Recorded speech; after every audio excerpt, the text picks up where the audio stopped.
ಮಾದಕ ವಸ್ತುಗಳ ದುಷ್ಪರಿಣಾಮಗಳ ಬಗ್ಗೆ ಯುವಜನರಲ್ಲಿ ಜಾಗೃತಿ ಮೂಡಿಸಲು ಬೃಹತ್ ಅರಿವು ಕಾರ್ಯಕ್ರಮವನ್ನು ಪಾವಗಡ ಪಟ್ಟಣದ ಎಸ್ಎಸ್ಕೆ ಬಯಲು ರಂಗಮಂದಿರದಲ್ಲಿ ಇಂದು ಹಮ್ಮಿಕೊಳ್ಳಲಾಗಿತ್ತು. ಕಾರ್ಯಕ್ರಮದಲ್ಲಿ ಮಾತನಾಡಿದ ವೃತ್ತ ನಿರೀಕ್ಷಕರಾದ ಸುರೇಶ್, ಮಾದಕ ವಸ್ತುಗಳು ಔಷಧಿ ರೂಪ ಮತ್ತು ಮತ್ತೇರಿಸುವ ದುಶ್ಚಟ ಎಂಬ 2 ರೂಪಗಳಲ್ಲಿ ಲಭ್ಯವಿವೆ.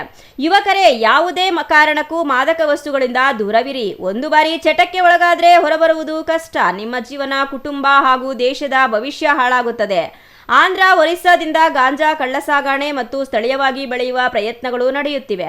ಇಂತಹ ಚಟುವಟಿಕೆಗಳು ಕಂಡುಬಂದರೆ ತಕ್ಷಣ ಪೊಲೀಸರಿಗೆ ಮಾಹಿತಿ ನೀಡುವಂತೆ ಮನವಿ ಮಾಡಿದ್ರು.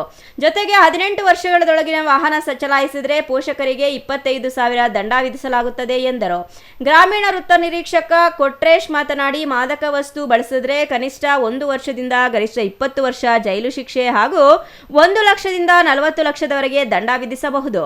112 ಮತ್ತು ಮಾನಸ ಸಹಾಯವಾಣಿ 1933ಗೆ ಧೈರ್ಯವಾಗಿ ಮಾಹಿತಿ ನೀಡಬಹುದು. ಮಾಹಿತಿದಾರರ ಗುರುತು ಸಂಪೂರ್ಣ ಗೋಪ್ಯವಾಗಿರುತ್ತದೆ ಎಂದು ಭರವಸೆ ನೀಡಿದರು.